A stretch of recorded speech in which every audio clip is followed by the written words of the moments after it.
sure that most of us have been in a situation where, you know, we've expected an apology, but never actually got one, and so like, you know, we're left with that. We get that feeling of like that, you know, that we're missing something. Like, you know, dang it, you know, that person should have apologized. And with what this quote says, it says, "Never apologize, never explain. It's a sign of weakness." And to me, I strongly disagree with that. Because, like I said, you know, I've been in that situation where, like, you know, I've expected an apology, and, you know, never got one. So, like, you know, what the heck. And so one of the things that, a couple of the things that I would like to talk to you about today would be in situations where like this quote wouldn't apply. So, let's say one of the situations that I would like to talk about would be in a relationship. You know, we have the girl and the boy that are constantly argue, and you know, so let's say it's the girl's fault, and you know, like, and the guys, you know, like, the guys are always like, you know, trying to like make sure that like, well, not make sure, but just like when they're arguing, the guy's always, you know, like trying to like, it's your fault, and the girl's like, no, it's not my fault, you know, it's you did this wrong, and the guy's like, you know, I didn't do anything wrong. So basically, like at times when let's say the guy wins, which is rare, the guy is expecting an apology, right? You know, we're like, okay, you know, I proved my point. You this time you were wrong, and for us we expect an apology. But instead, what girls do, they don't turn that against us, and they use that win, they use it against us. So in that situation, it's like, you know, where you're the guy, you know, the helpless guy that always expects an apology, but because the girls don't like losing, they didn't get one. So like that's the situation where like the guy's like left with that missing feeling. I was like, you know, you're supposed to apologize, woman. and you know, it's not a good feeling. Another situation that I can talk and relate to would be an argument with my parent. You know, for my mom, I argue a lot with my mom, mostly because I do it for fun. But I argue with her a lot, you know, and I always say, you know, I try to prove my point because I'm a smart ass. So like, you know, I would say, no, I did this, you did this, you did that. So I always like try to turn it against her. But then my mom, being smart and knowing me, she like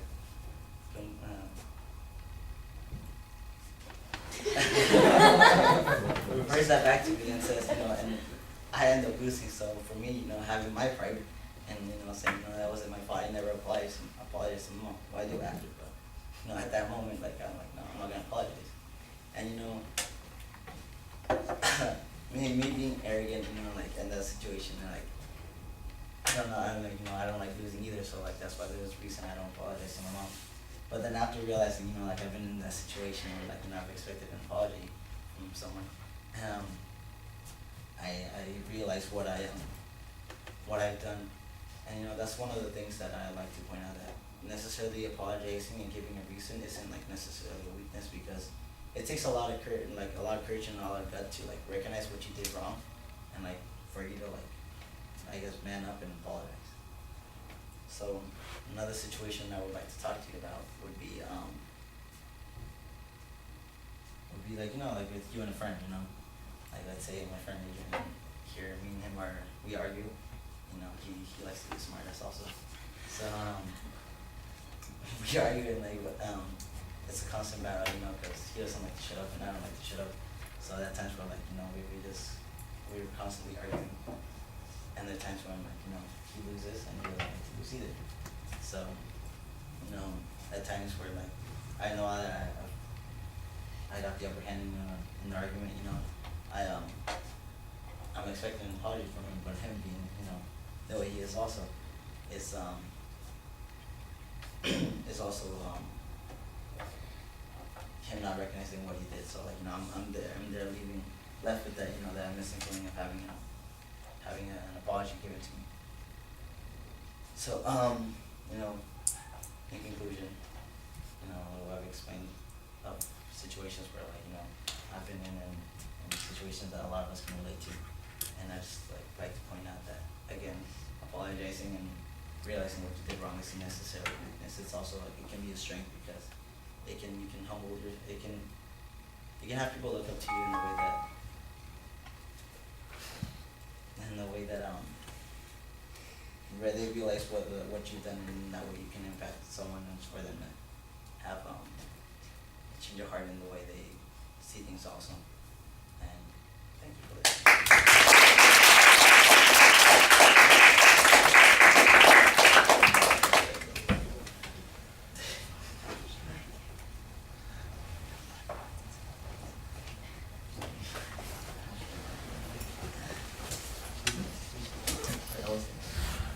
All right, the opening's okay. I think it'd be a little bit more dramatic. You've got a clear point of view. We know what your topic is, and we know what your point of view on it is. There's no preview of what the structure is going to be. There's not really an organizational plan at the beginning of the speech. As I look back at it, you can see that there is a little bit of a structure. You know, why it's necessary to apologize to your girlfriend, to your mother, and to your friend.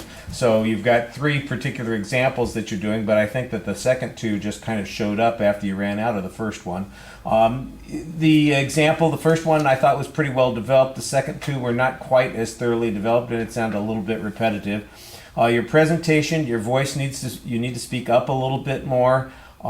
Sometimes the volume of your voice drops out at the end of sentences. However, it did seem like it was paced smoothly and that you were speaking effectively. I didn't hear a lot of hesitations.